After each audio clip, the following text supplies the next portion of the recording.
Good evening from the Health Education campus of Case Western Reserve University and the Cleveland Clinic. I'm Chris Wallace of Fox News, and I welcome you to the first of the 2020 presidential debates between President Donald J. Trump and former Vice President Joe Biden. This debate is sponsored by the Commission on Presidential Debates. The commission has designed the format, 6 roughly 15-minute segments, with 2-minute answers from each candidate to the first question, then open discussion for the rest of each segment. Both campaigns have agreed to these rules. For the record, I decided the topics and the questions in each topic. I can assure you, none of the questions has been shared with the commission or the two candidates.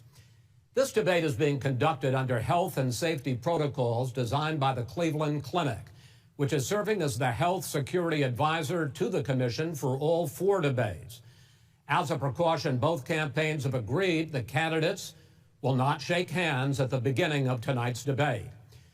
The audience here in the hall has promised to remain silent. No cheers, no boos or other interruptions, so we, and more importantly you, can focus on what the candidates have to say. No noise except right now, as we welcome the Republican nominee, President Trump, and the Democratic nominee, Vice President Biden.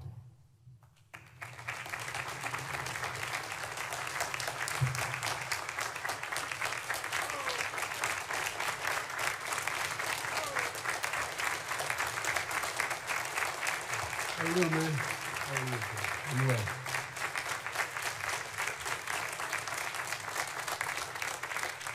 Gentlemen, a lot of people have been waiting for this night, so let's get going. Our first subject is the Supreme Court. President Trump, you nominated Amy Coney Barrett over the weekend to succeed the late Ruth Bader Ginsburg on the court. You say the Constitution is clear about your obligation and the Senate's to consider a nominee to the court. Vice President Biden, you say that this is an effort by the president and Republicans to jam through an appointment and what you call an abuse of power. My first question to both of you tonight, why are you right in the argument you make and your opponent wrong? And where do you think a Justice Barrett would take the court? President Trump, in this first segment, you go first, 2 minutes. Thank you very much, Chris. I will tell you very simply, we won the election. Elections have consequences.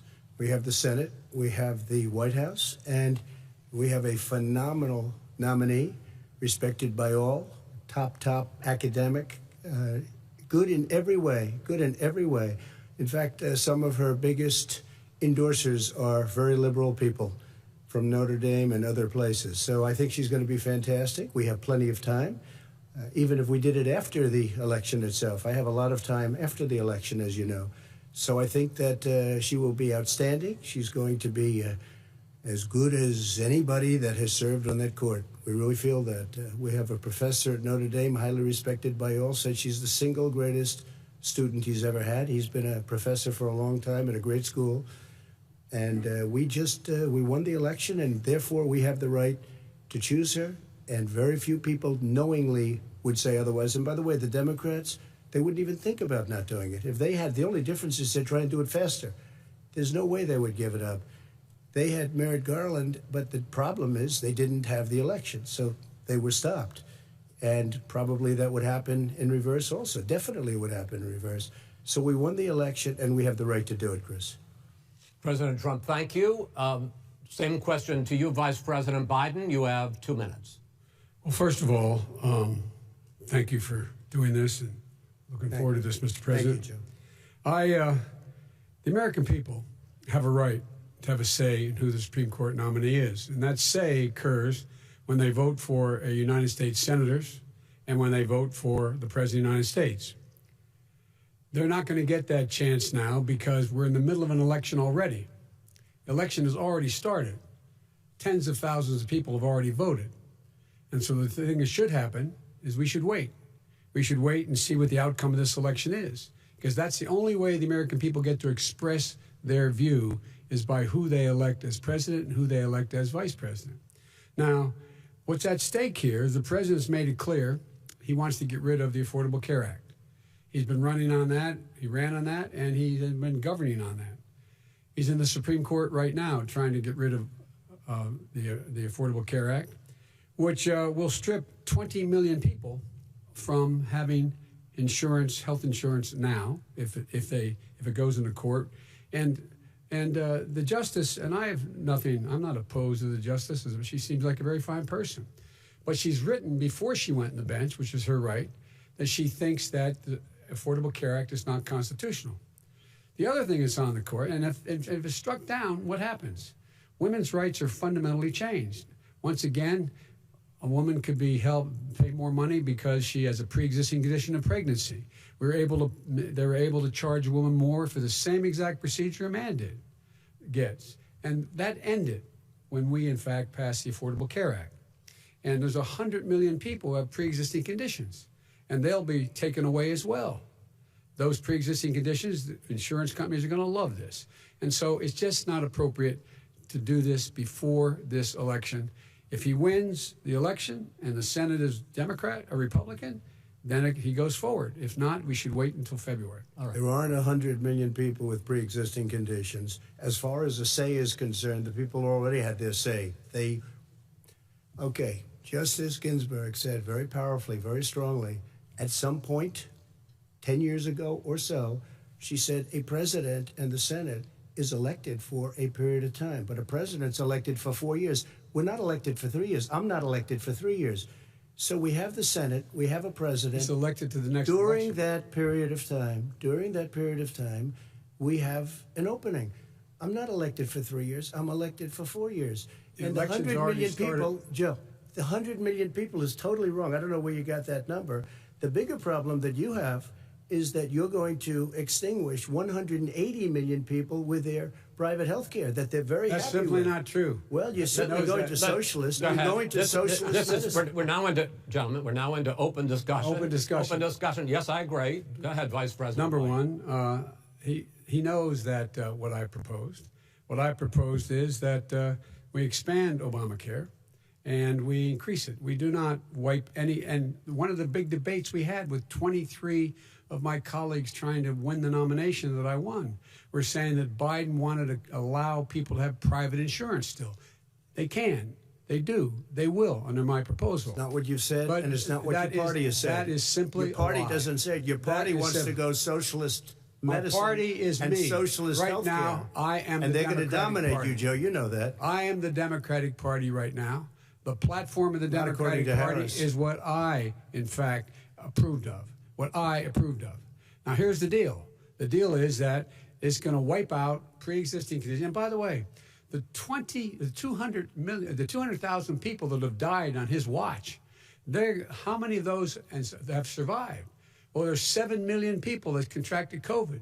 What does it mean for them going forward if you strike down the Affordable Care Act? Joe, you've had 308,000 military people dying because you couldn't provide them proper health care in the military. So don't tell me about this. I'm happy to talk about this. And if you were here, Look, it here's wouldn't the be deal. 200, it would be 2 million people because you were very late on the draw. You Late didn't on want the me to draw. ban China, which was heavily infected. You didn't want me to ban All right, gentlemen, Europe, which was heavily Mr. President, You would have been much later, Joe. Mr. President, much later. Mr. You're President, talking about 2 million people. You're Mr. not gonna be able President, to as shut a him up. moderator, we are going to talk about COVID in the next segment, but go ahead. Let me finish. The point is that the president also is opposed to Roe v. Wade.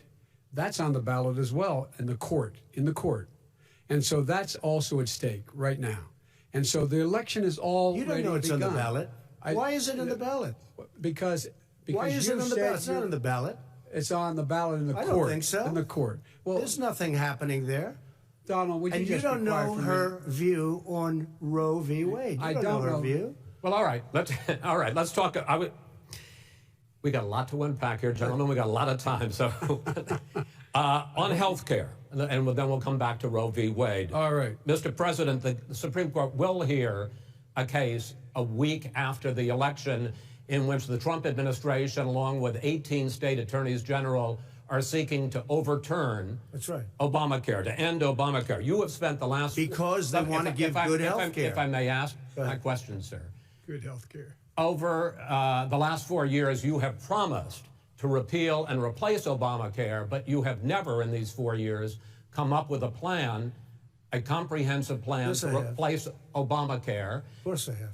Well, I got rid of the individual mandate. I'm going to give you an opportunity. I got rid of the individual mandate, which was a big chunk of Obamacare. That is absolutely a big thing. That was the worst part of Obamacare. Sir, Chris, that was the worst part of Obamacare. Let me ask my question. Well, I'll ask Joe. The individual mandate was the most unpopular aspect of Obamacare. I got rid of it. I'd like you and we will protect people with President, I'm the moderator of this conditions. debate, and I would like you to let me ask my question, and then you can answer your question. Go ahead. You, in the course of these 4 years, have never come up with a comprehensive plan to replace Obamacare, and just this last Thursday, you signed a largely symbolic executive order to protect people with pre-existing conditions 5 days before this debate. So my question, sir, is what is the Trump health care plan? Well, first of all, I guess I'm debating you, not him, but that's okay. I'm not surprised. Let me just tell you something, that there's nothing symbolic. I'm cutting drug prices. I'm going with favored nations, which no president has the courage to do because you're going against Big Pharma. Drug prices will be coming down 80 or 90%. You could have done it during your 47-year period in government, but you didn't do it. Nobody's done it. So we're cutting health care. All of the things that we've done, insulin. I give you an example, insulin. It was destroying families, destroying people. The cost, I'm getting it for so cheap. It's like water, you want to know the truth. So cheap. Take a look at all of the drugs what we're doing, prescription drug prices. We're going to allow our governors now to go to other countries to buy drugs because they pay just a tiny fraction. As I say, this is open discussion. No, let but me this ask is you big. about, This is big stuff. Sir, you'll be happy. I'm about to pick up on one of your points to ask the vice president, which is he points out that you would like to add a public option to Obamacare. And Yes. the argument that he makes and other Republicans make is that that is going to end private insurance. It is and not. Well, if I can ask you the question, it will Not end. what your party says, by the way. It will end private insurance and create a government takeover of health care. It does not. It's only for those people who are so poor they qualify for Medicaid. They can get that free in most states, except governors who want to deny people who are poor Medicaid. Anyone who qualifies for Medicare would Medicaid would automatically be enrolled in the public option.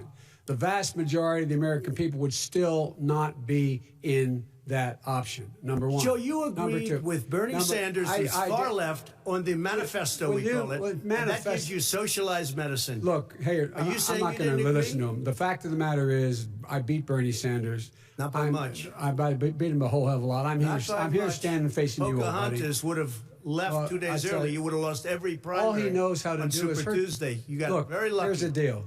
I got very lucky. I'm going to get very lucky tonight as well. And tonight I'm going to make sure, because here's the deal. Here's the deal. The fact is that everything he's saying so far is simply a lie. I'm not here to call out his lies. Everybody knows he's a liar. But you I just agree. want to make sure. Joe, you're the liar. I want to make sure. Graduated last in your class, not first in your class. I want to make Mr. sure. President, can you let him finish, sir? No, he doesn't know how to do that.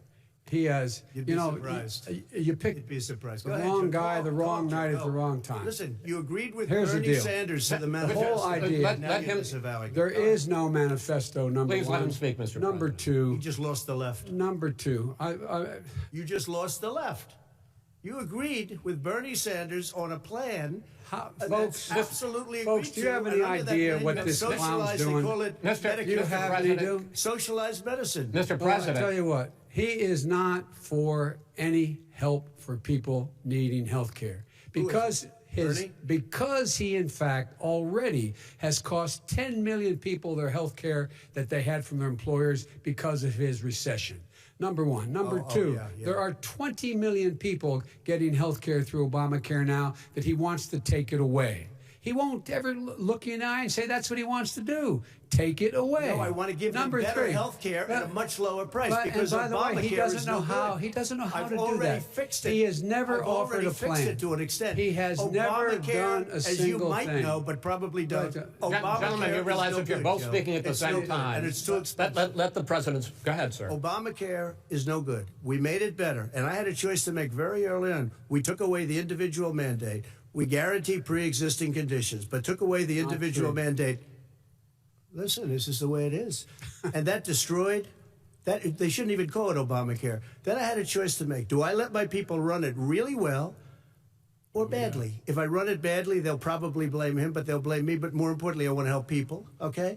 I said, you got to run it so well. And I just had a meeting with them. They said, the problem is no matter how well you run Obamacare, it's a disaster. It's too expensive. Premiums are too high, and it doesn't work. So we do want to get rid of it. Chris, we want to get rid of it. I understand it, sir, but I have to give you roughly equal time. Good. Please let the vice president talk. Good. He has no plan for health care. Of course we do. He sends out wishful thinking. He has executive orders that have no power. He hasn't lowered drug costs for anybody. He's been promising a health care plan since he got elected. He has none, like almost everything else he talks about. He does not have a plan. He doesn't have a plan. And the fact is, this man doesn't know what he's talking about. All right, I have one final question for you, sure. Mr. Vice President. If Senate Republicans, we were talking originally about the Supreme Court here, if Senate Republicans go ahead and confirm Justice Barrett, there has been talk about ending the filibuster or even packing the court, adding to the 9 justices there. You call this a distraction by the president, but in fact it wasn't brought up by the president. It was brought up by some of your Democratic colleagues in the Congress. So my question to you is, you have refused in the past to talk about it. Are you willing to tell the American people tonight whether or not you will support either ending the filibuster or packing the court? Whatever position I take on that, that'll become the issue. The issue is the American people should speak. You should go out and vote. You're in voting now. Vote and let your senators know how strongly you feel. Vote now. Make sure you, in fact, let people know you're a senator. I'm not going to answer the question. Why would you answer that question? Because the question is, radical left. Would you shut up, man? Listen, who is on your list, Joe? Who's on your list? Right. Gentlemen, I think this is so unprecedented. He's going to pack the court. We have ended this segment. We're going to move on to the second segment. That was really a productive segment, wasn't it? Keep yapping, man. The people understand, Joe. They sure 47 years, you've done nothing. They understand. All right.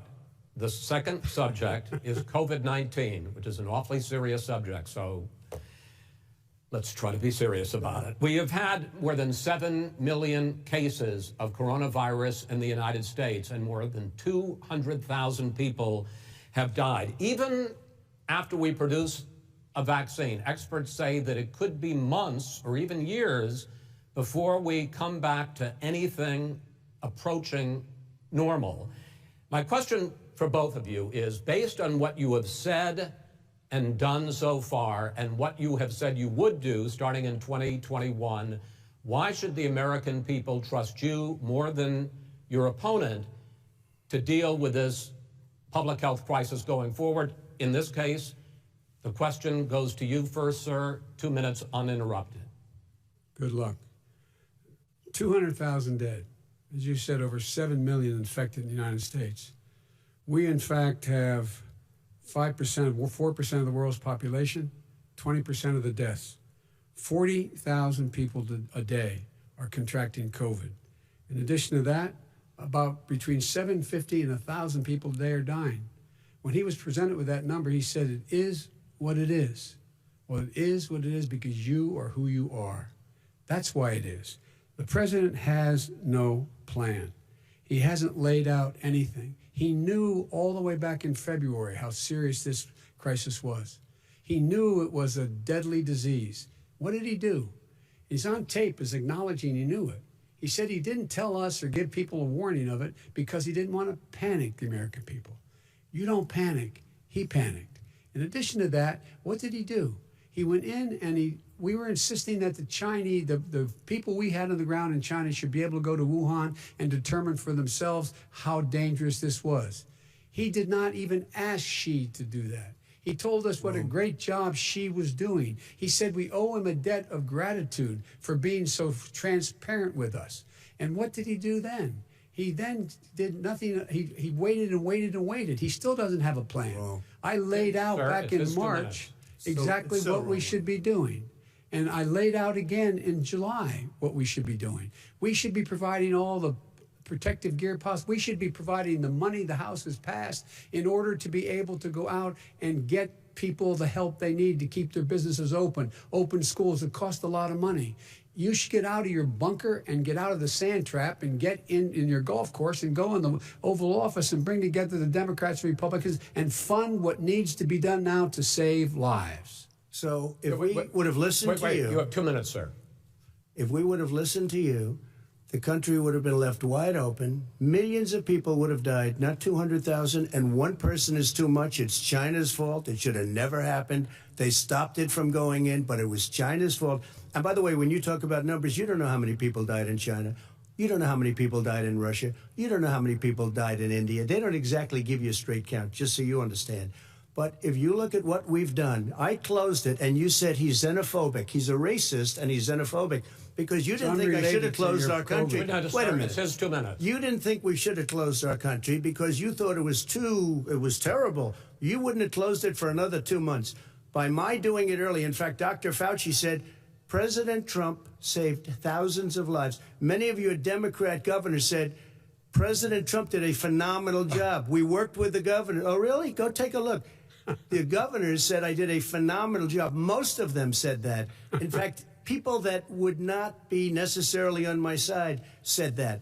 President Trump did a phenomenal job. We did. We got the gowns. We got the masks. We made the ventilators. You wouldn't have made ventilators. And now we're weeks away from a vaccine. We're doing therapeutics already. Fewer people are dying when they get sick. Far fewer people are dying. We've done a great job. The only thing I haven't done a good job, and that's because of the fake news. No matter what you say to them, they give you bad press on it. It's just fake news. They give you good press. They give me bad press because that's the way it is, unfortunately. But let me just tell you something. I don't care. I've gotten used to it.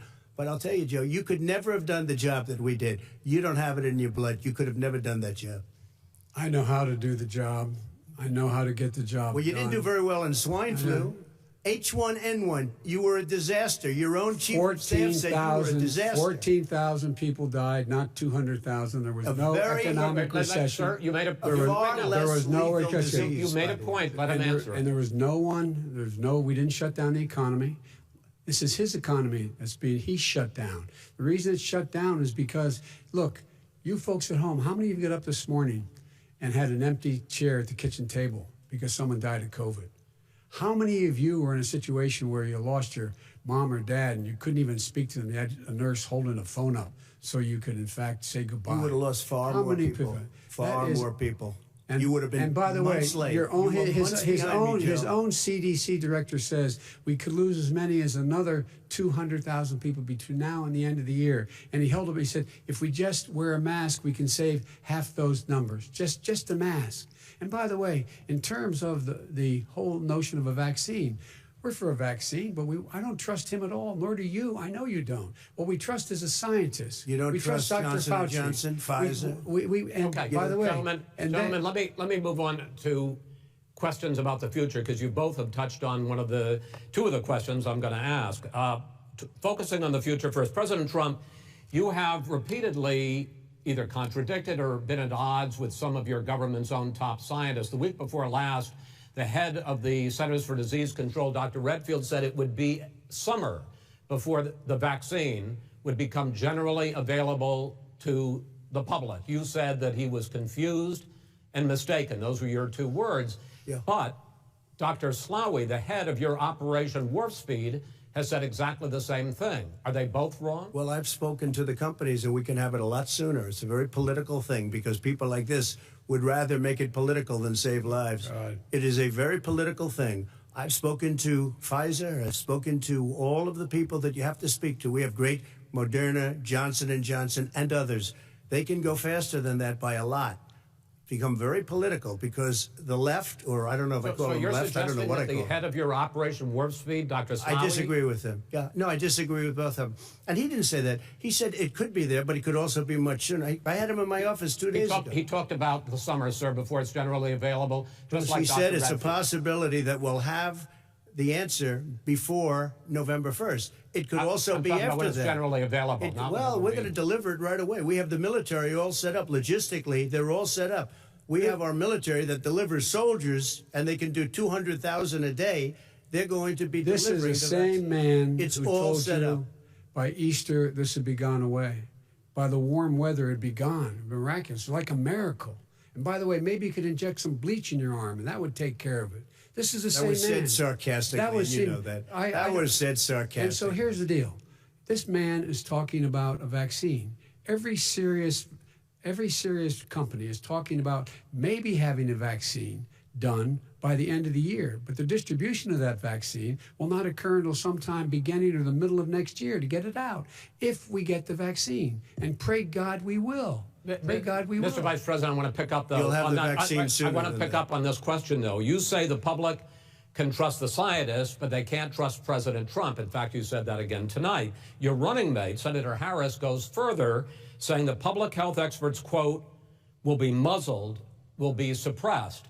Given the fact that polls already show that people are concerned about the vaccine and are reluctant to take it, are you and your running mate, Senator Harris, contributing to that fear? No more than the question you just asked him. You pointed out. He puts pressure and disagrees with his own scientists. But you're saying Everybody you can't, or knows. Senator And- Harris is saying no, you can't trust the scientists. No. You can trust the scientists. She didn't say that. You can't trust She said the public health Did say experts, that. quote, will be muzzled, will be suppressed. Well, that's what he's going to try to do. But there's millions of scientists, there's thousands of scientists out there, like here at this great hospital, that don't work for him.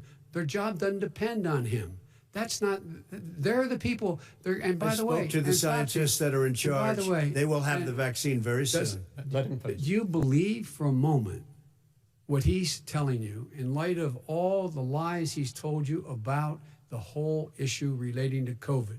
He still hasn't even acknowledged that he knew this was happening, knew how dangerous it was going to be back in February, and he didn't even tell you. He's on record as saying it. He panicked or he just looked at the stock market. One of the two, because guess what? A lot of people died, and a lot more are going to die unless he gets a lot smarter, a lot quicker. So- Mr. President? Did you use the word smart? So you said you went to Delaware State, but you forgot the name of your college. You didn't go to Delaware State. You graduated either the lowest or almost the lowest in your class. Don't ever use the word smart with me. Don't ever use that word. Oh, give me a break. Because you know what? There's nothing smart about you, Joe. 47 years you've done nothing. let's have this debate. And if We'll you see would have who's had, let me just tell you something, Joe. No, if you would have had the charge of what I was put through, I had to close the greatest economy in the history of our country. And by the way, now it's being built again. see, and We're it's We're going to going get up to the fast. economy in the next segment, sir. Okay.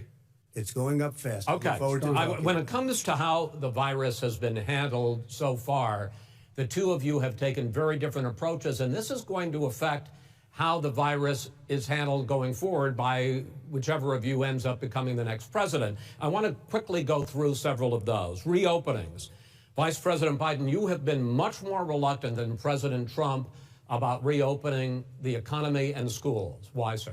Because he doesn't have a plan. If I were running, I know what the plan is. You've got to provide these businesses the ability to have the money to be able to reopen with the PPE as well as with the sanitation they need. You have to Tell provide that them to Nancy plastic. Pelosi. Well, he's just shush for a minute.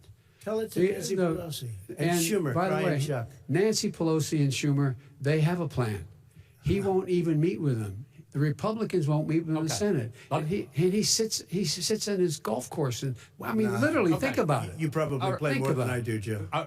What about this question of reopenings and the fact... Well, he wants to shut down this country, and I want to keep it open. And we did a great he thing just by admitted shutting he it shut down. it down. Wait a minute, Let Joe. him Let me finish, shut sir. you down for a second, Joe, just for 1 second. He wants to shut down the country. We just went through it. We had to because we didn't know anything about the disease. Now we found that elderly people with heart problems and diabetes and different problems are very, very vulnerable. We learned a lot. Young children aren't. Even younger people aren't. We've learned a lot. But he wants to shut it down. More people will be hurt by continuing. If you look at Pennsylvania, if you look at certain states that have been shut down, they have Democrat governors all. One of the reasons they're shut down is because they want to keep it shut down until after the election on November 3rd. I want to move on to another because subject. it's a political I got to respond. But those states are not doing well that are shut down right got now. to respond to that. President Trump, you have begun to increasingly question the effectiveness of masks as a disease preventer. And in fact, recently you have cited the issue of waiters touching their masks and touching plates. Are you questioning No, I think the masks efficacy are okay. of You have masks? to understand, if you look, I mean, I have a mask right here. I put a mask on, when I think I need it. Tonight, as an example, everybody's had a test, and you've had social distancing and all of the things that you have to. But I Just wear like your masks rallies. when needed. When needed, I wear masks. Okay, let me ask. I don't wear masks like him. Every time you see him, he's got a mask. He could be speaking 200 feet away from it. He shows up with the biggest mask I've ever seen. I will say this. Vice President Biden, go ahead, sir. Look, the way to open businesses is give them the wherewithal to be able to open.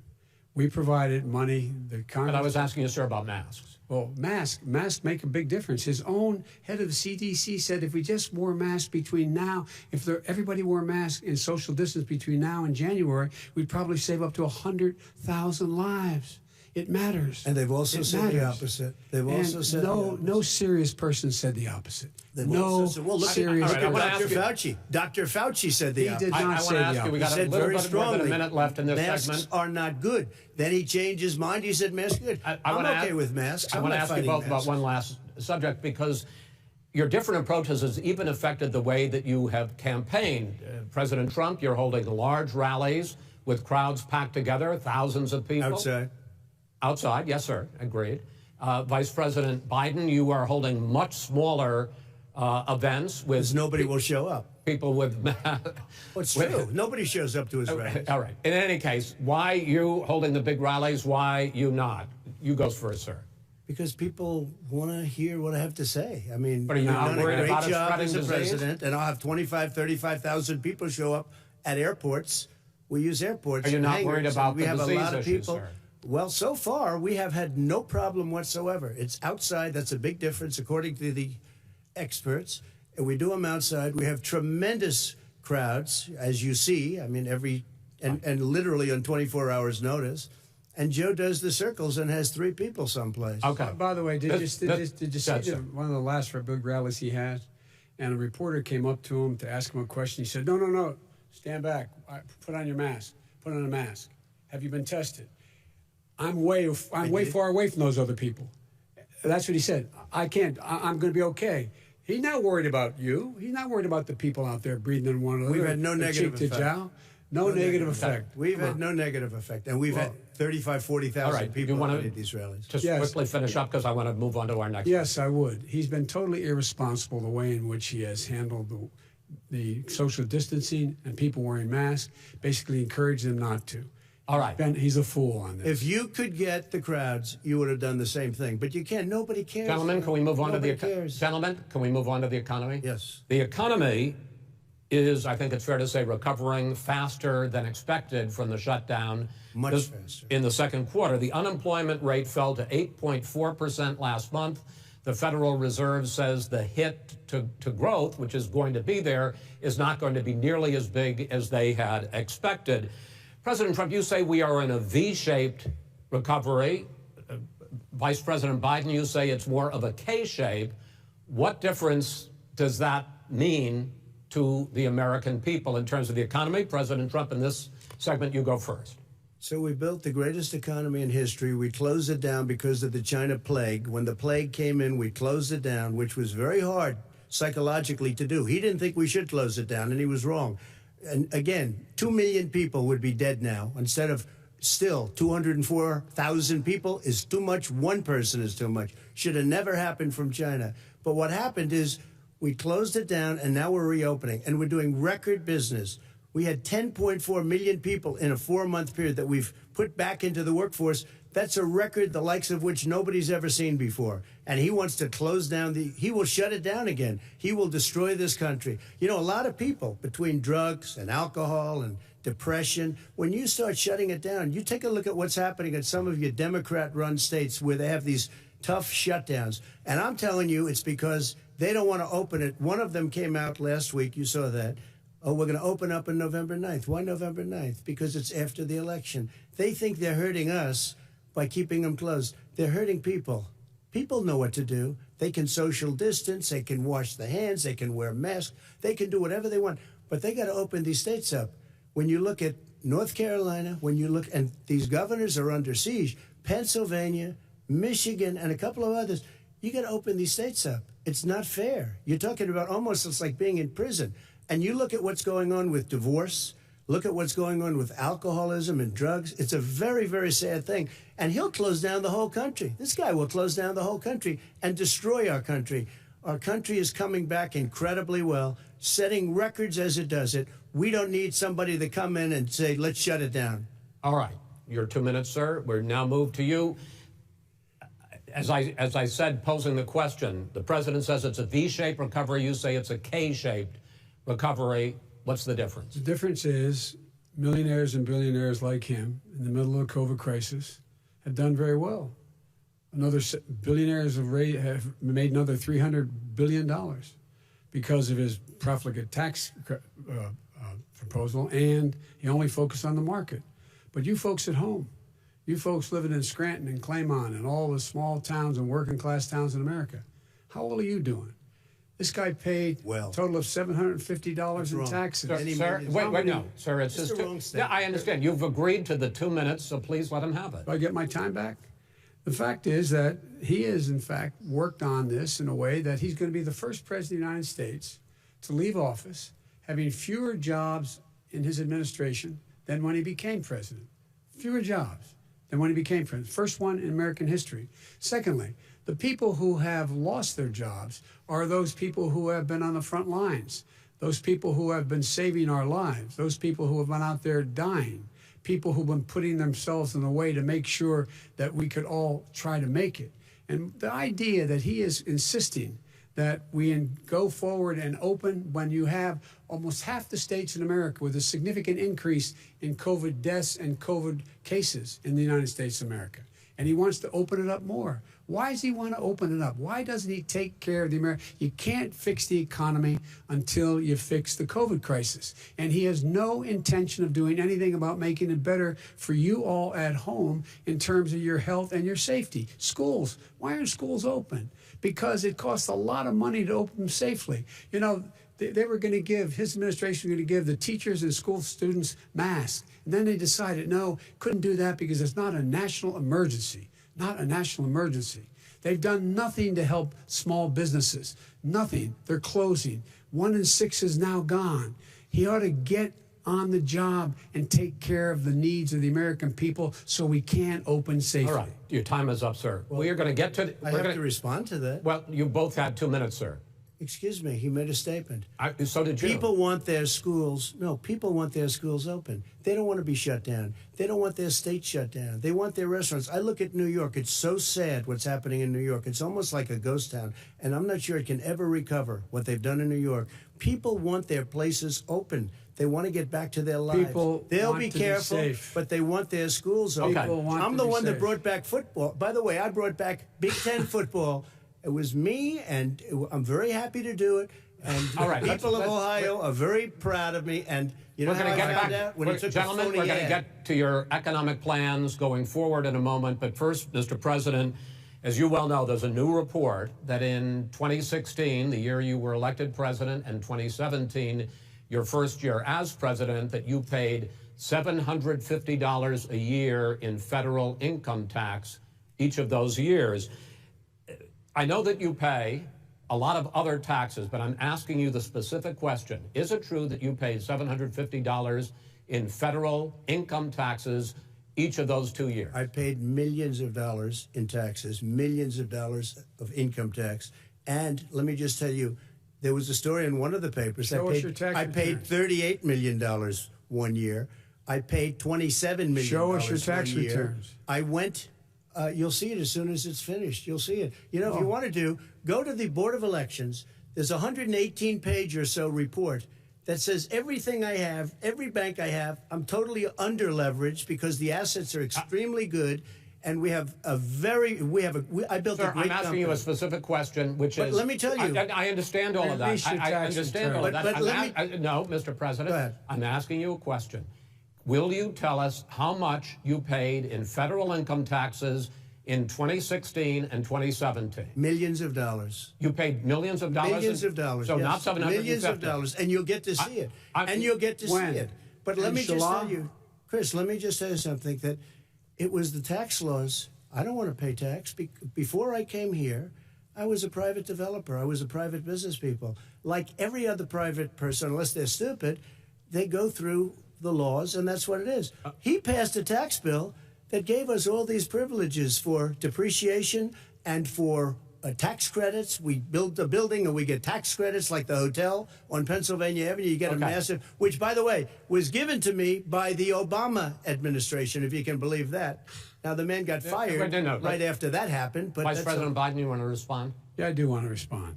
Look, the tax code that made him, put him in a position that he pays less tax than a school teacher makes on the money a school teacher makes is because of him he says he's smart because he can take advantage of the tax code. And he does take advantage of the tax code. That's why I'm going to eliminate the Trump tax cuts. And I'm going to eliminate those tax cuts and make sure that we invest in the people who, in fact, need the help. People out there need help. But why didn't you do it over the last 25 years? Because you weren't president. Because you weren't president screwing things up. You were a senator. And You're by the way, worst you were president America has ever had. Hey, Come Joe, on. let me just tell you, Joe. I've done more in 47 months. I've done more than you've done in 47 years, Joe.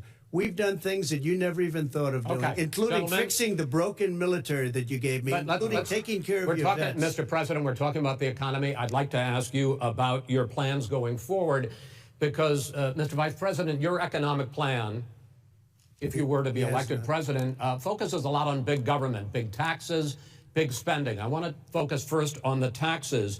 You propose more than $4 trillion over a decade in new taxes on individuals making more than $400,000 a year and on corporations. President Trump says that that kind of an increase in taxes is going to hurt the economy as it's just coming out of a recession. Well, just take a look at what is the analysis done by Wall Street firms. Points out that my economic plan would create 7 million more jobs than his in 4 years, number one. And number two, it would create an additional $1 trillion in economic growth because it would be about buying American. That we're going to make this federal government spend $600 billion a year on everything from ships to steel to buildings and the like.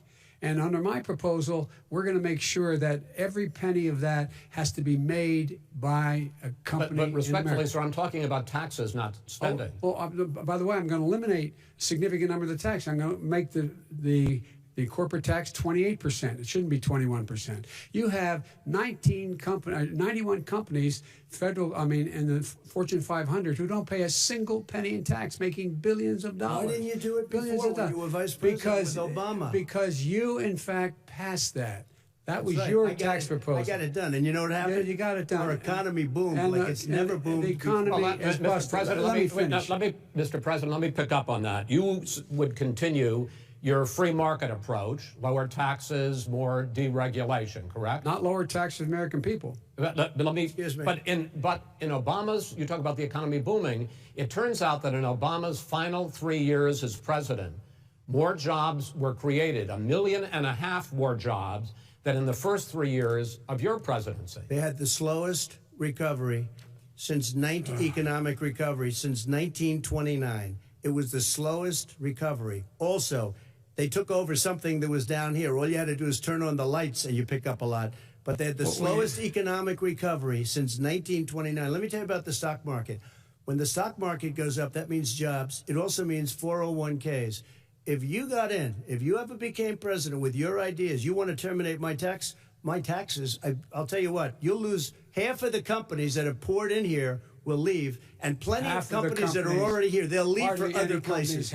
They will leave, and you will have a depression, the likes of which you've never seen. Look, Mr. we Vice inherited the worst recession short of a depression in American history. I was asked to bring it back. We were able to have an economic recovery that created the jobs you're talking about. We handed him a booming economy. He blew it. It wasn't booming. Blew it wasn't booming. It was the weakest recovery since 1929. Is it fair to say he blew it when fact, when there was record low unemployment before COVID? Yeah, but because what he did, even before COVID, manufacturing went in the hole.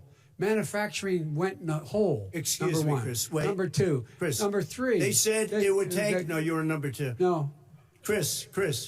They said it would take a miracle to bring back manufacturing. I brought back 700,000 jobs. They brought back nothing. They gave up on manufacturing. Part of my standard fare. I'm the guy that brought back the automobile industry. All right, let him know. We brought back, I was asked to bring back Chrysler and General Motors. We brought them back right here in the state of Ohio and Michigan. He blew it. They're gone. He blew it.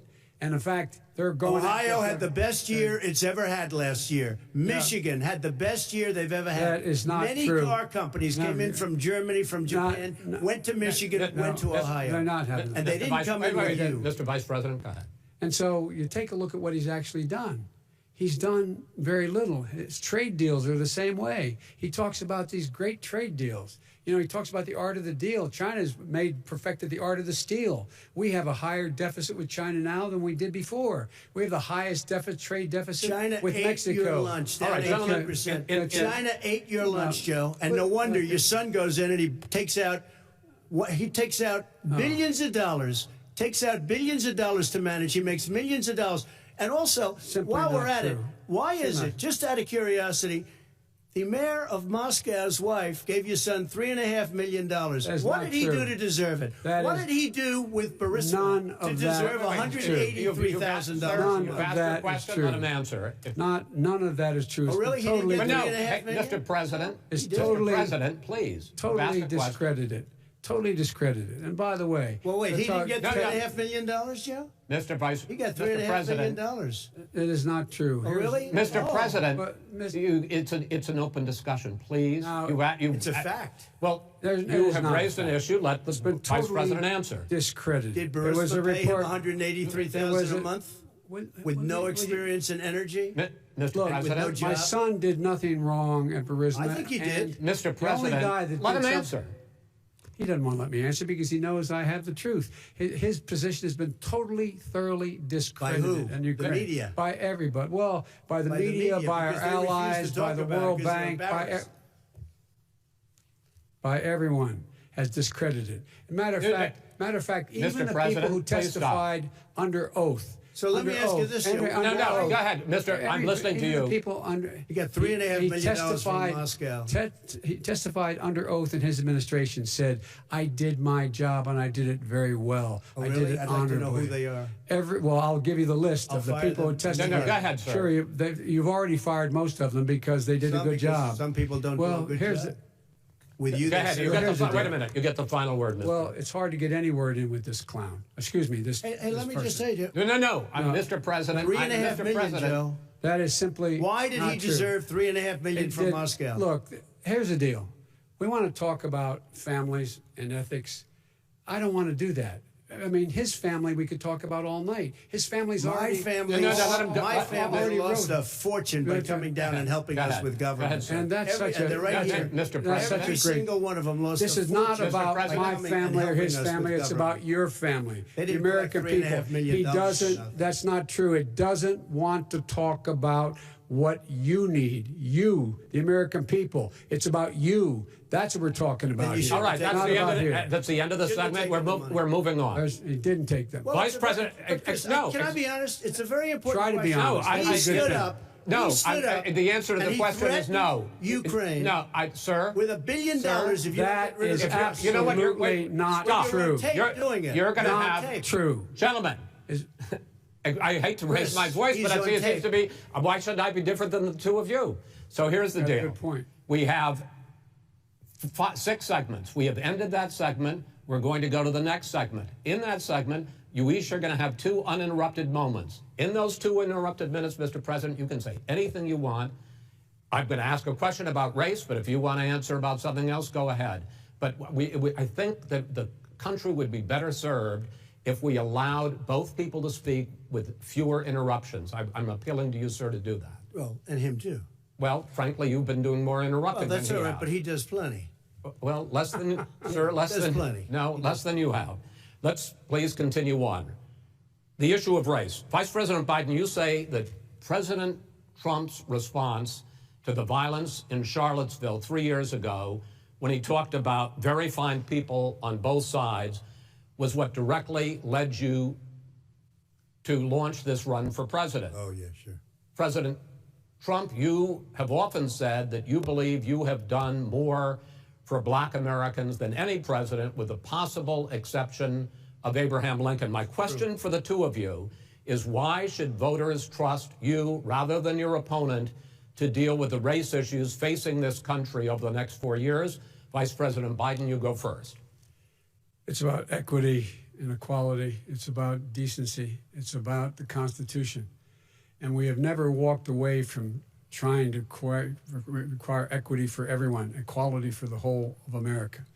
But we've never accomplished it. But we've never walked away from it like he has done.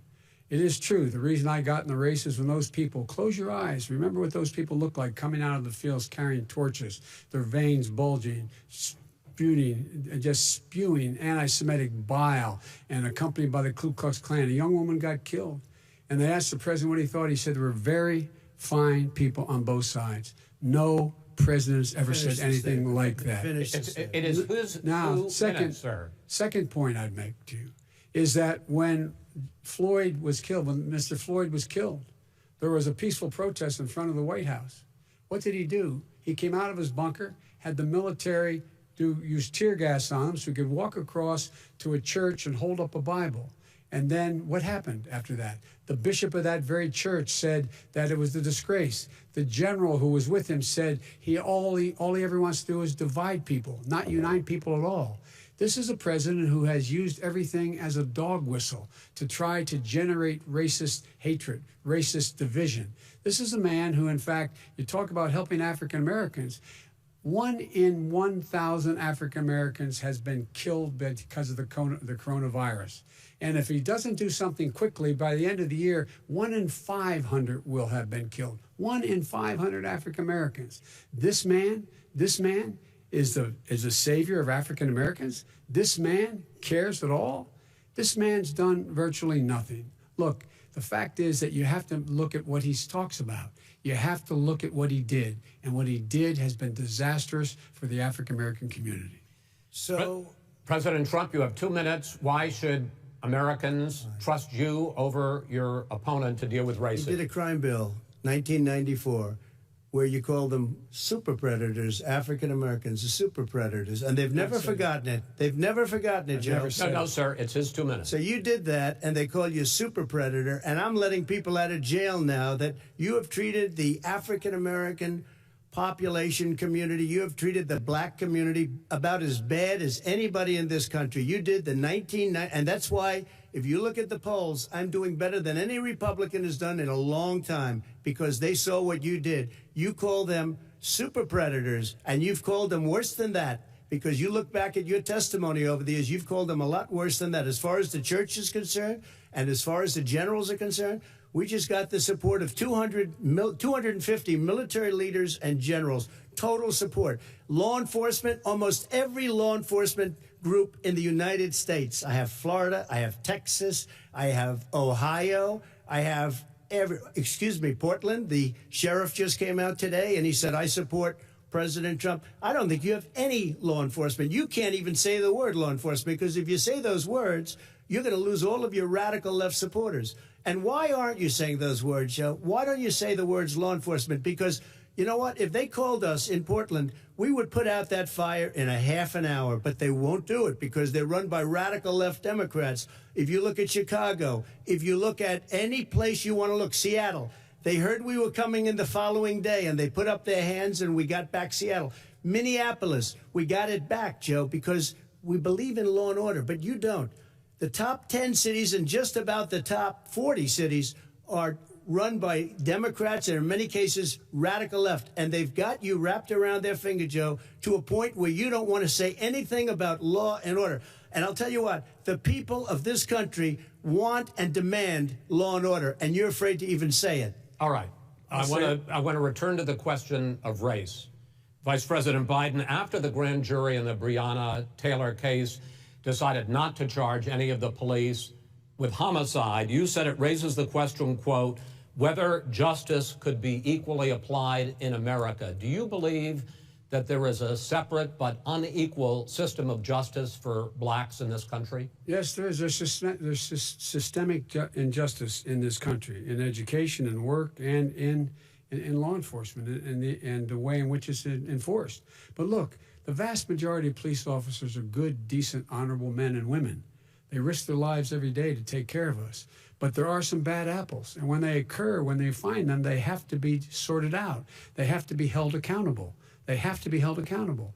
And what I'm going to do as President of the United States is call together an entire group of people at the White House, well, everything from the civil rights groups to the police officers, to the police chiefs, and we're going to work this out. We're going to work this out so we change the way in which we have more transparency in when these things happen. These cops aren't happy to see what happened to George Floyd. These cops aren't happy to see what happened to Breonna Taylor. Most don't like it. But we have to have a system where people are held accountable. And by the way, violence in response is never appropriate. Never appropriate.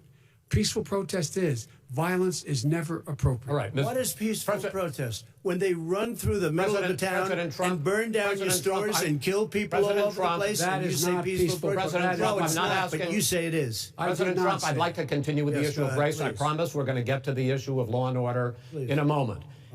This month, your administration directed federal agencies to end racial sensitivity training that addresses white privilege or critical race theory. Why did you decide to do that, to end racial sensitivity training? And do you believe that there is systemic racism in this country, sir?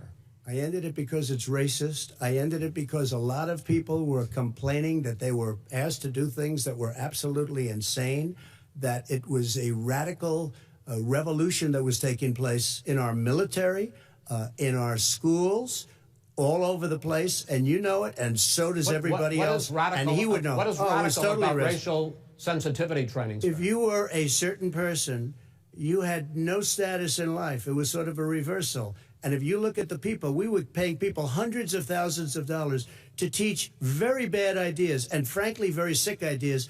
And really, they were teaching people to hate our country. And I'm not going to do that. I'm not going to allow that to happen.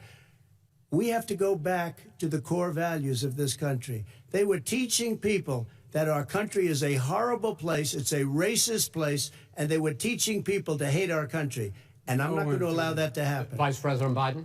Nobody's doing that. He's the racist. You just don't know. Here's the deal. I know a lot more about this than he does. Let him finish. The fact is that there is racial insensitivity. People have to be made aware of what other people feel like, what insults them, what is demeaning to them.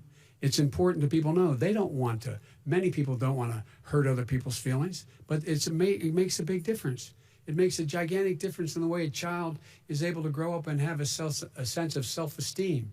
It's a little bit like how this guy and his friends look down on so many people. They look down their nose on people like Irish Catholics like me and grew up in Scranton. They look down on people who don't have money. They look down on people who are of a different faith. They look down on people who are a different color.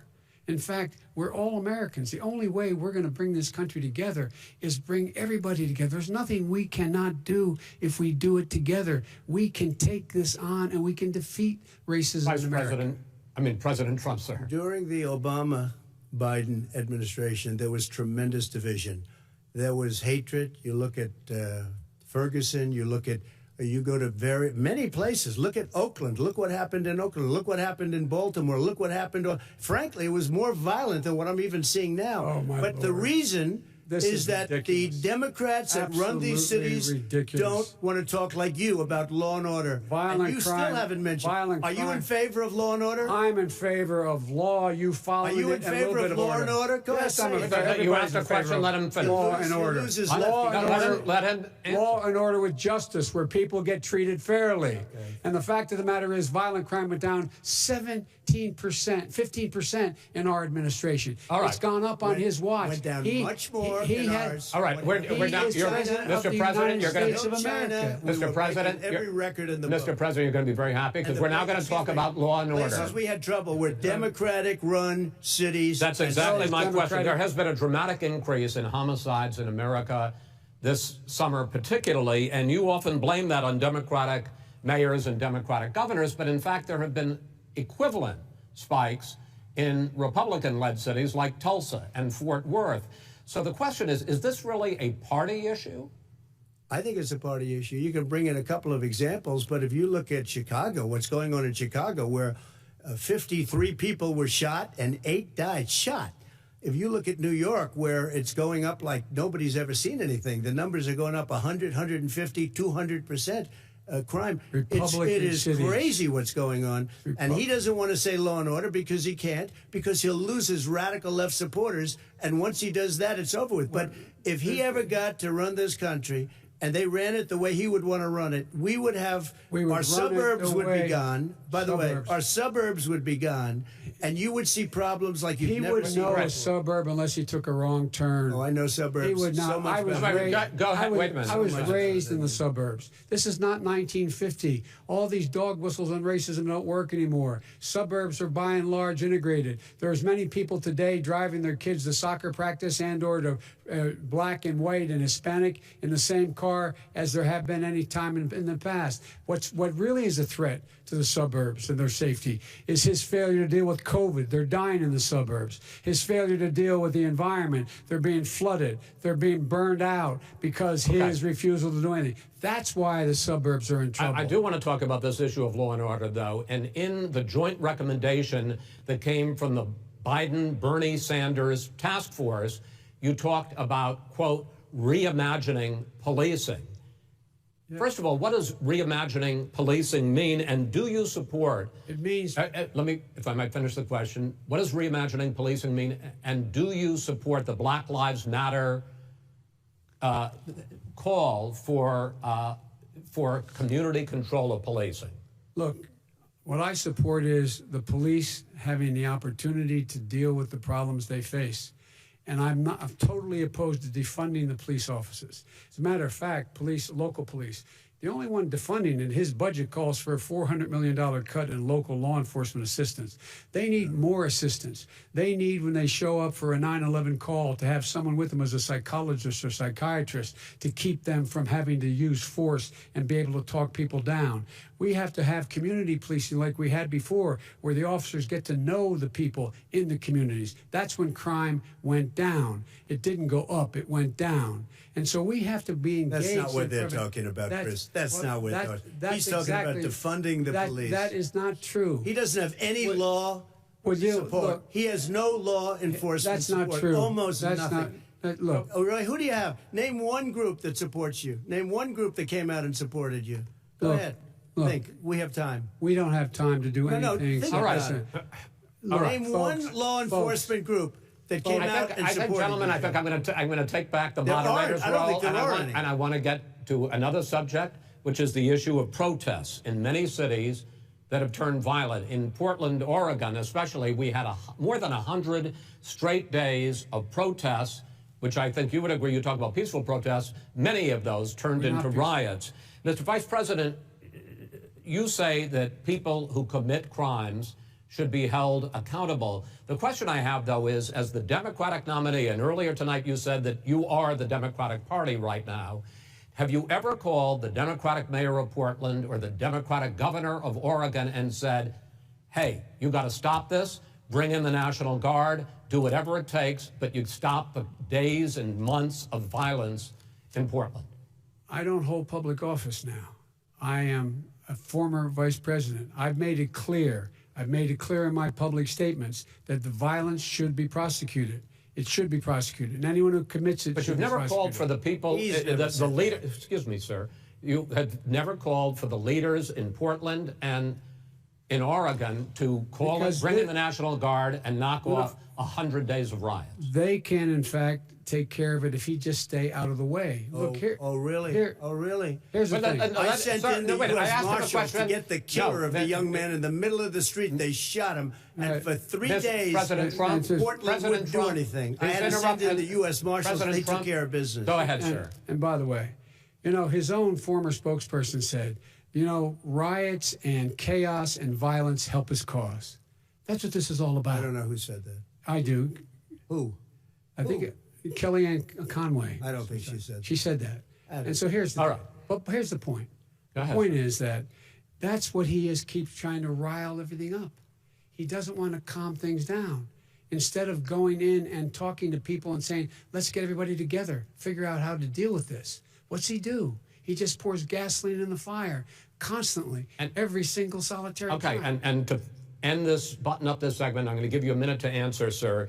You have repeatedly Wait, I criticized. have to answer his No, statement. you have His statement. repeatedly. Wait, you have just one no. second. You've been talking You back made and a forth. statement. I'm asking you. I would love you to know, end it. sir. I would love to end it, and You we know, if would you want to very- switch seats, We could would very quickly. We can do that, but I'd I'm send in the National Guard. It would be over. There'd be no problem. Okay, But they good. don't want to accept the National Guard. You have repeatedly criticized the vice president for not specifically calling out Antifa and other left-wing That's right. extremist groups. But are you willing tonight to condemn white supremacists and militia groups and to say that they need to stand down and not add to the violence in a number of these cities, as we saw in Kenosha and as we've seen in Portland? Sure, are you I'm willing prepared to do that, specifically but do it? Well, go ahead, sir. I would say almost everything I see is from the left wing, not from the right wing. So what are you If saying? I'm willing to do anything. I want to see Well, peace. then do it, sir. Say it. Do it. Say it. Do you want to call him?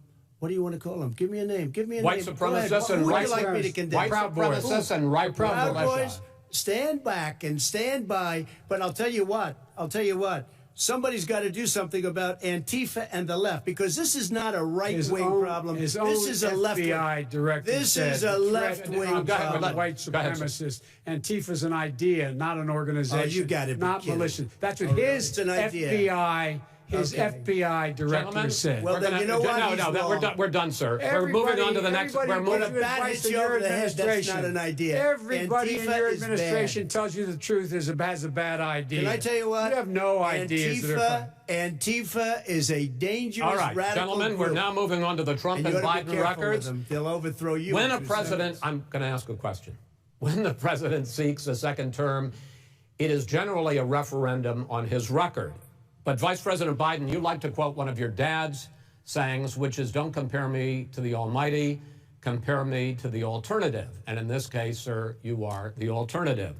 Looking at both of your records, I'm going to ask each of you, why should voters elect you president over your opponent? In this segment, President Trump, you go first, 2 minutes. Because there has never been an administration or president who has done more than I've done in a period of 3.5 years. And that's despite the impeachment hoax. And you saw what happened today with Hillary Clinton, where it was a whole big con job. But despite going through all of these things, where I had to fight both flanks and behind me and above, there has never been an administration that's done what I've done. The greatest, before COVID came in, the greatest economy in history, lowest unemployment numbers. Everything was good. Everything was going. And by the way, there was unity going to happen. People were calling me for the first time in years. They were calling and they were saying, it's time maybe. And then what happened? We got hit, but now we're building it back up again. A rebuilding of the military, including Space Force and all of the other things. A fixing of the VA, which was a mess under him. 308,000 people died because they didn't have proper health care. He was a mess. And we now got a 91% approval rating at the VA, our vets. We take care of our vets. But we've rebuilt our military. The job that we've done, and I'll tell you something, some people say maybe the most important. By the end of the first term, I'll have approximately 300 federal judges and Court of Appeals judges, 300, and hopefully 3 great Supreme Court justices. That is a record, the likes of which very few people, and you know one of the reasons I'll have so many judges? because President Obama and him left me 128 judges to fill. When you leave office, you don't leave any judges. That's like you just don't do that. They left 128 openings, and if I were a member of his party, because they have a little different philosophy, I'd say if you left us 128 openings, you can't be a good president. You can't be a good vice president. But I want to thank you because it gives us almost, it'll probably be above that number by the end of this term. 300 judges. It's a record. Looking at both your records, why should voters elect you president as opposed to President Trump? You have 2 minutes uninterrupted. Under this president, we become weaker, sicker, poorer, more divided, and more violent. When I was vice president, we inherited a recession. I was asked to fix it. I did. We left him a booming economy, and he caused the recession. With regard to being weaker, the fact is that I've gone head-to-head with Putin and made it clear to him we're not going to take any of his stuff. He's Putin's puppy. He still refuses to even say anything to Putin about the bounty on the heads of American soldiers. Your son got $3.5 million. And by the way, my son... Wait a minute. Mr. President, your campaign agreed to both sides would get 2-minute answers uninterrupted. Well, your side agreed to it, and why don't you observe what your campaign agreed to as a ground rule, okay, sir? He never keeps his word. No, I'm not asking. That was a rhetorical question. Can you go add ahead, back sir. 30 seconds? Yeah, yes, you may have. All right.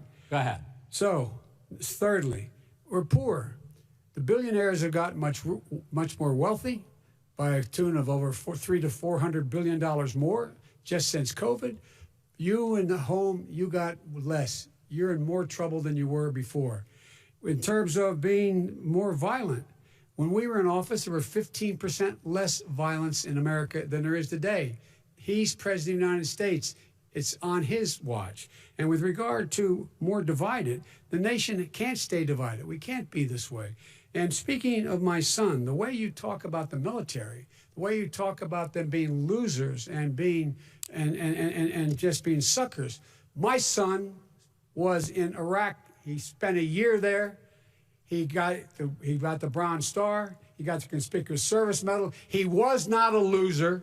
He was a patriot, and the people left behind there were heroes. Really? And I resent. Are you talking about Hunter? Are you talking about I'm Hunter? talking about my son, Bo Biden. You're talking about. I don't know Bo. I know Hunter. Yeah, Hunter got thrown out of the military. He was thrown out, dishonorably discharged. That's not true. It wasn't dishonorably. Cocaine use. And he didn't have a job until you became vice president. And once you became vice president, he made a fortune in Ukraine, in China, in Moscow, that is simply and various not other places. True. He my made son, a fortune. My son. And he didn't have a job. My son, like a lot of people you know at home, had a drug problem. He's overtaken it. He's fixed it. He's worked on it, and I'm proud of him. But why was he given tens of millions of dollars? But he wasn't given tens of millions of dollars. That is totally discredited. We've already been totally discredited. We've already been through this. I think the American people would rather hear about more substantial subjects. Well, you know, as the moderator, sir, I'm going to make a judgment call here. Gets $3.5 million from the mayor of Moscow. Let's talk about that. True. Gentlemen, that report is totally discredited. Mitt Romney on that committee said it wasn't worth taxpayers' money, that report. It was written for political reasons. You know, I'd like to talk about climate change. So would I. Okay. The forest fires in the West are raging now. They have burned millions of acres. They have displaced hundreds of thousands of people. When state officials there blame the fires on climate change, Mr. President, you said, I don't think the science knows. Over your 4 years, you have pulled the U.S. out of the Paris Climate Accord. You have rolled back a number of Obama environmental records. What do you believe about the science of climate change? And what will you do in the next 4 years to confront it? I want crystal clean water and air. I want beautiful, clean air. We have now the lowest carbon. If you look at our numbers right now, we are doing phenomenally. But I haven't destroyed our businesses. Our businesses aren't put out of commission.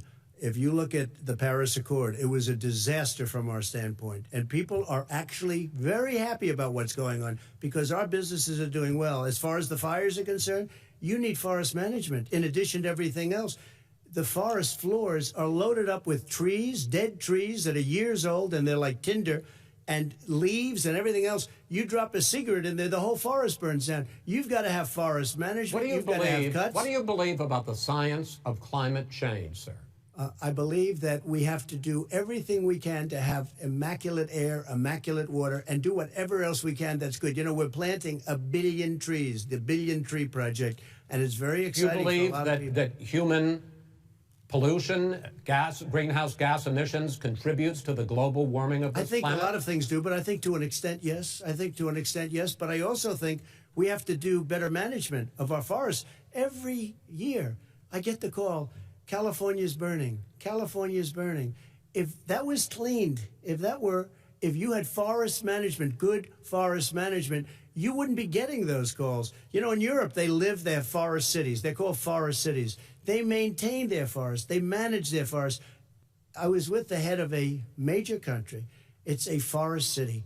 He said, sir, we have trees that are far more, they ignite much easier than California. There shouldn't be that problem. I spoke with the governor about it. I'm getting along very well with the governor. But I said, you know, at some point, you can't every year have hundreds of thousands of acres of land just burned to the ground. That's burning down because of a lack of management. But, sir, if you believe in the science of climate change, why have you rolled back the Obama Clean Power Plan, which limited carbon emissions in power plants? Why have you relaxed? Because it was driving energy prices through the sky. Why have you relaxed fuel economy standards that are going to create more pollution from cars and trucks? Well, not really, because what's happening is the car is much less expensive and it's a much safer car, and you're talking about a tiny difference. And then what would happen, because of the cost of the car, you would have at least double and triple the number of cars purchased. We have the old slugs out there that are 10, 12 years old. If you did that, the car would be safer. It would be much cheaper by $3,500. In the case of California, they've simply ignored. No, but you would take a lot of cars off the market because people would be able to afford a car. Now, and by the way, we're going to see how that turns out. But a lot of people agree with me, many people. The car has gotten so expensive because they have computers all over the place for an extra little bit of gasoline. And I'm okay with electric cars, too. I think I'm all for electric cars. I've given big incentives for electric cars. But what they've done in California is just crazy. Right.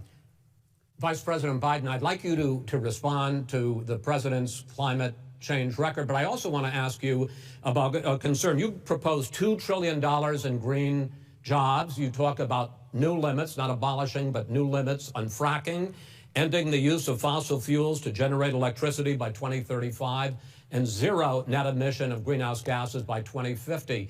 The president says a lot of these things would tank the economy and cost millions of jobs. He's absolutely wrong, number one. Number two, if in fact, during our administration, the Recovery Act, I was in charge, able to bring down the cost of renewable energy to cheaper than or as cheap as coal and gas and oil. Nobody's going to build another coal-fired plant in America.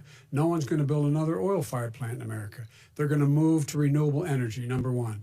Number two, we're going to make sure that we are able to take the federal fleet and turn it into a fleet that's run on their electric vehicles. Making sure that we can do that, we're going to put 500,000 charging stations in all of the highways that we're going to be building in the future. We're going to build an economy that, in fact, is going to provide for the ability of us to take 4 million buildings and make sure that they, in fact, are weatherized in a way that, in fact, they'll emit significantly less gas and oil because the heat will not be going out.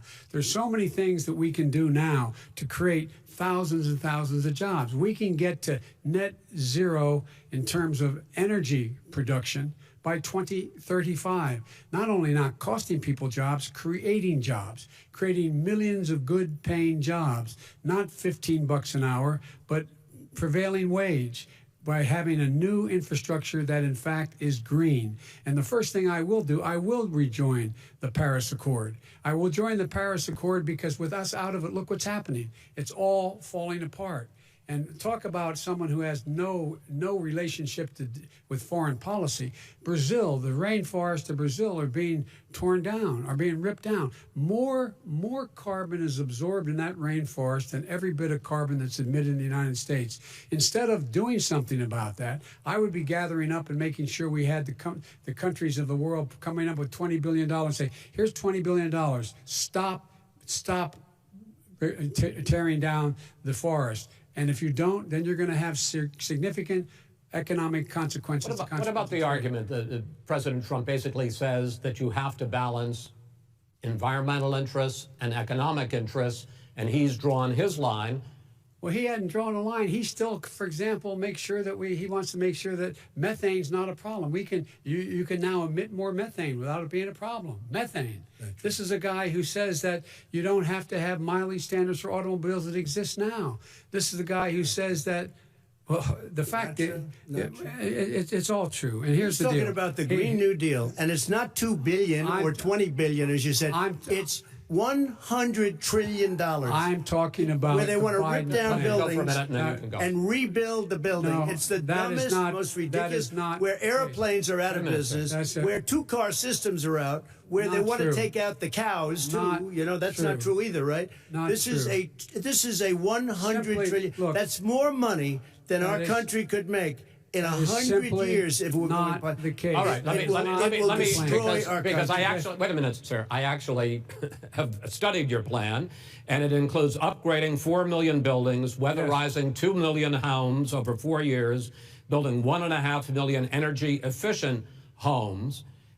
So the question becomes: the president is saying, I think some people who support the president would say that sounds like it's going to cost a lot of money and hurt the economy. What it's going to do is going to create thousands and millions of jobs, good-paying jobs. Let him finish, sir. He doesn't know how to do that. $100 billion. The fact is, it's going to create millions of good-paying jobs, and these tax incentives for people to weatherize, which he wants to get rid of. It's going to make the economy much safer. Look how much we're paying now to deal with the hurricanes. By the way, he has an answer for hurricanes. He said maybe we should drop a nuclear weapon on them. They may. I never said that. That's at all. He did say. You made it up. And here's the deal. You make up. We are going to be in a position where we can create hard, good jobs by making sure the environment is clean and we all are in better shape. We spend billions of dollars on floods, hurricanes, in counties in Iowa. They didn't happen before. They're because of global warming. We make up 15% of the world's problem. But the rest of the world, we've got to get them to come along. That's why we have to get back into the Paris Accord. All right, gentlemen. Wait a minute, Chris. So why didn't he do it for 47 years? You were vice president. Why didn't you get the world? China sends up real dirt into the air. Russia does. India does. They all do. We're supposed to be good. And by the way, he made a couple of statements.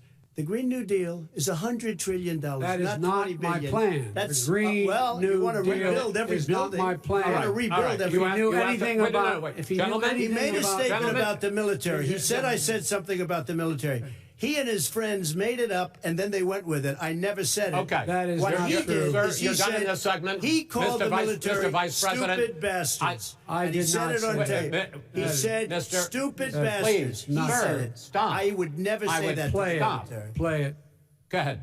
You're Mr. on Vice tape. President answered his final question. The final question is, I can't remember which of all his rantings. I'm having a little trouble myself. But and about the economy and about this question of what it's going to cost. The economy. I mean, the Green New Deal and the idea of what your environmental Green New changes Deal, will do. The Green New Deal will pay for itself as we move forward. We're not going to build plants that, in fact, are great polluting plants. So do you We're going to support build the Green New Deal? Pardon me? You support that? No, I don't support the Green New Deal. You don't? Oh, well, that's a big statement. I That support means you the just Biden. lost the radical left. I Done. support you the don't. Biden plan that I put forward. Okay. The Biden plan, which is different than what he calls the radical Green New Deal. All right, gentlemen, final segment, election integrity. As we meet tonight, millions of Americans are receiving mail-in ballots or going to vote early. How confident should we be that this will be a fair election, and what are you prepared to do over the next 5 plus weeks, because it'll not only be to Election Day, but also counting some ballots, mail-in ballots after Election Day. What are you prepared to do to reassure the American people that the next president will be the legitimate winner of this election? In this final segment, Mr. Vice President, you go first. Prepared to let people vote. They should go to iwillvote.com. Decide how they're going to vote, when they're going to vote, and what means by which they're going to vote. His own Homeland Security Director, and as well as the FBI Director, says there is no evidence at all that mail-in ballots are a source of being manipulated and cheating. They said that. The fact is that there are going to be millions of people because of COVID that are going to be voting by mail-in ballots, like he does, by the way. He sits behind the Resolute desk and sends his ballot to Florida, number one. Number two, we're going to make sure that those people who want to vote in person are able to vote, because enough poll watchers are there to make sure they can socially distance. The polls are open on time, and the polls stay open until the votes are counted. And this is all about trying to dissuade people from voting, because he's trying to scare people into thinking that it's not going to be legitimate. Show up and vote. You will determine the outcome of this election. Vote, vote, vote. If you're able to vote early in your state, vote early. If you're able to vote in person, vote in person. Vote whatever way is the best way for you, because he cannot stop you from being able to determine the outcome of this election. And in terms of whether or not, when the votes are counted, and they're all counted, that will be accepted. If I win, that will be accepted. If I lose, that will be accepted. But by the way, if in fact he says he's not sure what he's going to accept, well, let me tell you something. It doesn't matter, because if we get the votes, it's going to be all over. He's going to go. He can't stay in power. It won't happen. It won't happen. So vote. Just make sure you understand you have it in your control to determine what this country is going to look like the next 4 years. Is it going to change, or you get 4 more years of these lies? Mr. President, 2 minutes. So when I listened to Joe talking about a transition, there's been no transition from when I won. I won that election. And if you look at crooked Hillary Clinton, if you look at all of the different people, there was no transition, because they came after me trying to do a coup. They came after me spying on my campaign. They started from the day I won, and even before I won, from the day I came down the escalator with our First Lady. They were a disaster. They were a disgrace to our country. And we've caught them. We've caught them all. We've got it all on tape. We've caught them all. And by the way, you gave the idea for the Logan Act against General Flynn. You better take a look at that, because we caught you in a sense. And President Obama was sitting in the office. He knew about it, too. So don't tell me about a free transition. As far as the ballots are concerned, it's a disaster. A solicited ballot, okay, solicited is okay. You're soliciting, you're asking, they send it back, you send it back. I did that. If you have an unsolicited, they're sending millions of ballots all over the country. There's fraud. They found them in creeks. They found some with the name Trump, just happened to have the name Trump just the other day in a waste paper basket. They're being sent all over the place. They sent 2 in a Democrat area. They sent out 1,000 ballots. Everybody got 2 ballots.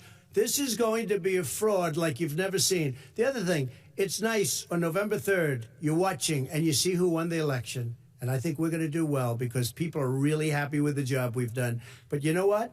We won't know. We might not know for months, because these ballots are going to be all over. Take a look at what happened in Manhattan. Take a look at what happened in New Jersey. Take a look at what happened in Virginia and other places. They're not losing 2%, 1%, which, by the way, is too much. An election could be won or lost with that. They're losing 30 and 40%. It's a fraud, and it's a shame. And can you imagine where they say you have to have your ballot in by November 10th? November 10th. That means that's 7 days after the election, in theory, should have been announced. Okay. We have major states with that. Sir, all run by Democrats. 2 minutes is 2 minutes. All run by Democrats. It's President Trump, it's a rigged election. you're going to be able to continue. You have been charging for months that mail-in balloting is going to be a disaster. You say it's rigged, that it's going to lead to fraud. But in 2018, in the last midterm election, 31 million people voted mail-in voting. That was a quarter, more than a quarter of all the voters that year cast their ballots by mail. Now that millions of mail-in ballots have gone out, what are you going to do about it? And are you counting on the Supreme Court, including a Justice Barrett, to settle any dispute? Yeah, I think I'm counting on them to look at the ballots, definitely. I don't think I hope we don't need them. in terms of the election itself. But for the ballots, I think so. Because what's happening is incredible. I read today, where at least 1% of the ballots for 2016 were invalidated. They take them, we don't like them, we don't like them. But what They are you throw going to them do out about it? left If there and are right. millions of ballots going out What right you now, do what is are you gonna go do? and vote. You do a solicited ballot, No, and that's okay, I know or your you go and complaint. vote. I'm asking you about the fact that millions of people You go have and received- vote. You go and No, vote but what I'm saying is, what are like you they gonna do used about to the in fact the that old. millions of people? You either do, Chris, a solicited ballot where you're sending it in, they're sending it back, and you're sending. They have mailmen with lots of it. Did you see what's going on? Take a look at West Virginia. Mailmen selling the ballots. They're being sold. They're being dumped in rivers. This is a horrible thing for our country. There is no. This is not. There is no. This is evidence not of going to that. end well. There is Okay. no This evidence is of that. not going Vice to President end well. Biden- 5 states In fact, have had go ahead, mail-in sir. ballots for the last decade or more. 5, including 2 Republican states. And you don't have to solicit the ballot. It's sent to you. It's sent to your home. What we're saying is, they're saying is that it has to be a postmark by the time, by election day. If it doesn't get in till the 7th, 8th, 9th, it still should be counted. He's just afraid of counting the votes because he You're knows wrong. the outcome. You're wrong. I want to continue with you on I this, love that. Vice President Biden. Chris, he's so wrong when he makes a statement no, like that. excuse me, Vice President Biden, the biggest problem, in fact, over the years with mail-in voting has not been fraud historically. It has been that sizable numbers, sometimes hundreds of thousands of ballots are thrown out because they have not been properly filled out, or there is some other irregularity, or they missed the deadline. So the question I have is, are you concerned that the Supreme Court with a Justice Barrett will settle any dispute? I'm concerned that any court would settle this because here's the deal. When you get a ballot and you fill it out, you're supposed to have an affidavit. If you didn't know, you have someone say that this is me. You should be able to, if in fact you can verify that's you before the ballot is thrown out, that's sufficient to be able to count the ballot because someone made a mistake and not dotting the correct I. Who they voted for, testify, say who they voted for, say it's you. That is totally legitimate. All right. Excuse me, Chris, when you have 80 million ballots, I have a final Senate question. and swamping the system, you know it can't be done. You know it can't, and already All there's right. been So now, fraud. Mail service deception. delivers Wait a minute, gentlemen, in the 185 final million question pieces of mail a day. in 8 ballots. states, we can keep talking. It's in a 8 states, disgrace. election workers are prohibited, currently by law, 8 states, from even beginning to process ballots, even take them out of the envelopes and flatten them until Election Day. That means that it's likely, because there's going to be a huge increase in mail-in balloting, that we are not going to know on election night who the winner is, that it could be days, it could be weeks. Could be months. Until we find out who the new president is. So first for you, sir, finally for the vice president, I hope neither of you will interrupt the other. Will you urge your supporters to stay calm during this extended period, not to engage in any civil unrest? And will you pledge tonight that you will not declare victory until the election has been independently certified? President Trump, you go first. I'm urging my supporters to go into the polls and watch very carefully, because that's what has to happen. I am urging them to do it. As you know, today there was a big problem. In Philadelphia, they went in to watch. They were called poll watchers, a very safe, very nice thing. They were thrown out. They weren't allowed to watch. You know why? Because bad things happen in Philadelphia, bad things. And I am urging my people. I hope it's going to be a fair election. If it's a fair election, I am 100% on board. But if I see tens of thousands of ballots being manipulated, I can't go along with that. And I'll tell you what, does that mean, from a common sense, does that mean you're going to tell your people to take to the street? It means you have a fraudulent election. You're sending out 80 million ballots. They're not equipped to. These people aren't equipped to handle it. Number one. Number two, they cheat.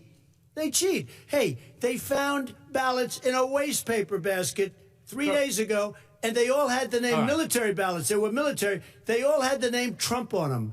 Vice President you think Biden, that's good? Vice President Biden, final question for you. Will you urge your supporters to stay calm while the vote is counted, and will you pledge not to declare victory until the election is independently certified? Yes, and here's the deal. We count the ballots, as you pointed out. Some of these ballots in some states can't even be opened until Election Day. And if there's thousands of ballots, it's going to take time to do it. And by the way, our military, They've been voting by ballots since the end of the Civil War, in effect. And that's what's going to happen. Why was it not? Why is it for them somehow not fraudulent? It's the same process. It's honest. No one has established at all that there is fraud related to mail-in ballots, that somehow it's a fraudulent process. It's already been established. Take a look at No, Carolyn Maloney's race. I asked you had an opportunity to respond. Carolyn Maloney. Go ahead. They have no idea what Vice President Biden, go ahead. He has no idea what he's talking about. Here's the deal. The fact is, I will accept it, and he will too. You know why? Because once the winner is declared, after all the ballots are counted, all the votes are counted, that'll be the end of it. That'll be the end of it. And if it's me, in fact, fine. If it's not me, I'll support the outcome. And I'll be a president not just for the Democrats. I'll be a president for Democrats and Republicans. And this guy, I want to see an honest ballot count. Gentlemen, you say that's the end of it? This is the end of this debate? Honest ballot count. We're going to leave it there. To be continued as in more debates as we go on. President Trump, Vice President Biden, it's been an interesting hour and a half. I want to thank you both for participating in the first of 3 debates that you have agreed to engage in. We want to thank Case Western Reserve University and the Cleveland Clinic for hosting this event. The next debate, sponsored by the Commission on Presidential Debates, will be 1 week from tomorrow, October 7th, at the University of Utah in Salt Lake City. The 2 vice presidential nominees, Vice President Mike Pence and Senator Kamala Harris, will debate at 9 p.m. Eastern that night. We hope you watch. Until then, thank you and good night.